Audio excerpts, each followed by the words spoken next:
সুপ্রিয় দর্শক, আপনাদের প্রিয় অনুষ্ঠান জীবনের গল্প নিয়ে আরেকটি সুন্দরী আপুকে নিয়ে হাজির হলাম।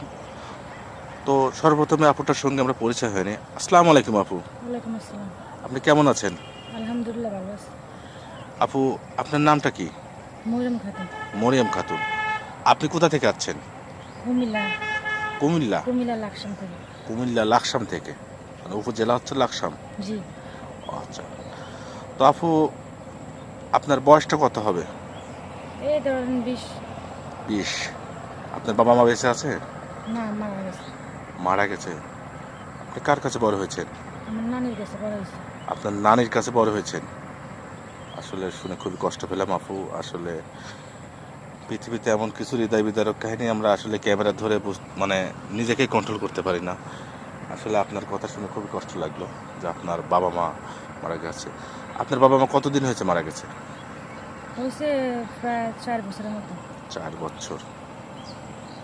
এখন বর্তমানে নানির কাছে আছেন? জি, নানির কাছে আছে, নানি মানুষ করছে। তো ইনশাল্লাহ সমস্যা নেই আপু, আমাদের কাছে এসেছেন, বুঝতে পারছি আমাদের কাছে কেন মানুষ আসে, কী জন্য আসে। আমরা একটা ব্যবস্থা করব এবং আপনার এই ভিডিও দেখে দেশ বিদেশের মানুষ অবশ্যই আপনাকে নক দিলে তো কথাবার্তা হবে বিস্তারিত। আমি আপনাকে কিছু প্রশ্ন করি, সেই প্রশ্নগুলোর উত্তর দেবেন। আপনি কতদূর পড়াশোনা করেছেন? আসলে আমি বেশি দূর পড়াশোনা করতে পারি নাই, বাবা মা মারা যাওয়ার কারণে। কারণ আমার নানি মানুষ করছে। করছি ক্লাস 9 পর্যন্ত।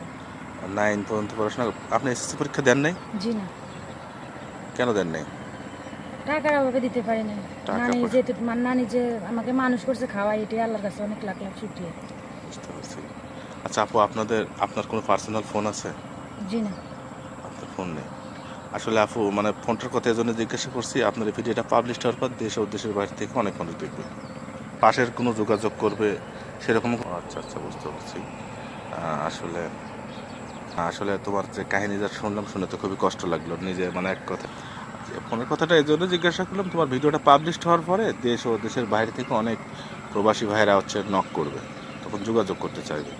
তাহলে এখন যোগাযোগ কিভাবে করা যায় বলো তো আপু? তো আপু, মানে প্রবাস থেকে আমাদের এরকম ভাইরা নক করবে যাদের বয়স 30+ হয়ে গেছে, মানে এক কথায় বিয়ে করে বউ রেখে গেছে, বউ অন্যের হাত ধরে চলে গেছে। আবার তোমার হচ্ছে হলো বউ অসুস্থ, যদি এরকম কোনো ভাই নক করে আপনাকে, মানে তোমাকে বিয়ে করতে চায়, তাহলে তুমি সেক্ষেত্রে রাজি আছো? একটু মনটা ভালো লাগে।